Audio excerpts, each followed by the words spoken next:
He didn't understand why his best friend wouldn't move anymore.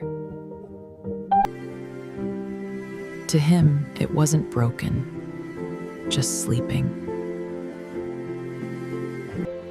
But love sees what needs mending and quietly begins to fix it. Sometimes love sounds like quiet stitches in the dark. To her, it was just a toy. To him, it was the world. Because love doesn't just fix what's broken, it makes it whole again.